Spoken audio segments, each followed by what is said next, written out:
ইয়াৰ দ্বাৰা আপোনালোকক জনোৱা হয় যে কামপুৰ বনাঞ্চলিক কাৰ্যালয়ৰ অন্তৰ্গত বৰপানী বনাঞ্চলত অবৈধভাৱে বসবাস, বেদখল, ঘৰ দুৱাৰ নিৰ্মাণ, খেতি-বাতি কৰা তথা অন্যান্য অবৈধ নিৰ্মাণ বা কাৰ্যকলাপত জড়িত সকলো ব্যক্তিয়ে আজিৰ পৰা 2 দিনৰ ভিতৰত নিজ নিজ অবৈধ দখল আৰু বনাঞ্চলখন খালী কৰি দিব লাগিব।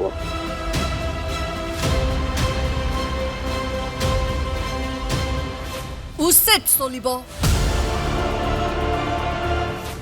নগাঁৱৰ কচুৱাৰ বৰপানী বনাঞ্চলত উচ্ছেদ হ'ব।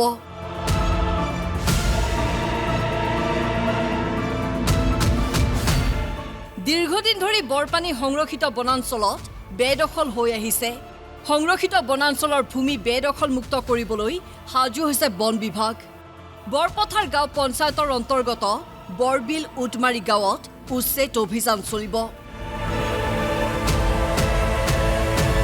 গাঁও দুখনৰ 336টা পৰিয়ালক জাননী দিছে বন বিভাগে। বেদখল মুক্ত কৰিব 16 হেক্টৰ ভূমি।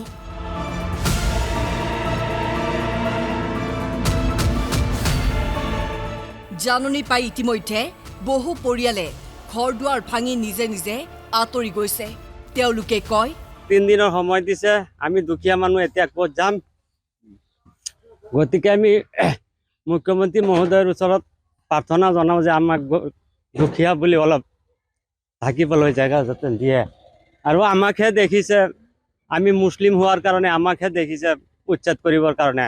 এতিয়া ফৰেষ্ট ৰিজাৰ্ভ যিটো ফৰেষ্ট অফিচ আছে তাৰ লগত বঙালী মানুহে মাটি চাটি চেগুন গাছ টাছ কাটি পেলাই বহিছে। সেইবিলাক উচ্ছেদ নকৰি পেলাই অলপ মাটি ইয়াত আছে, এইখিনিত মিয়া মানুহ বহিছে কাৰণে আমাক উচ্ছেদ কৰি দিব লাগে। কাহিনীটো হৈছে, আমি বৰপানী মাৰেফত থাকোঁ।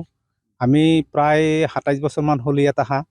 27 বছৰ আমি আহিছোঁ, 27 বছৰ হৈছে। সিফালে হিন্দু ভাইসকল আছে, আপোনাৰ বঙালী মানুহ আছে, কাৰ্বি মানুহ আছে, নেপালী মানুহ আছে, গাৰো মানুহ আছে, হাজং মানুহ আছে। তেওঁলোকে আমাৰ লগতে আহিছে। কিন্তু আমাৰ জেগাটোত হৈছে মাত্ৰ 200 হেক্টৰ মাটি, আৰু তেখেতৰ জেগাটোত হৈছে আপোনাৰ 3000 হেক্টৰ মাটিত।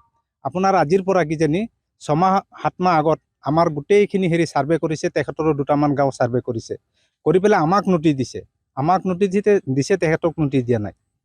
কিন্তু আমি ভাবোঁ যে চৰকাৰে যদি মাটি লৈ যাব লাগে, চৰকাৰৰ মাটি, তেনেহ'লে মুছলিম হিন্দু একেটা পক্ষকে চাওক।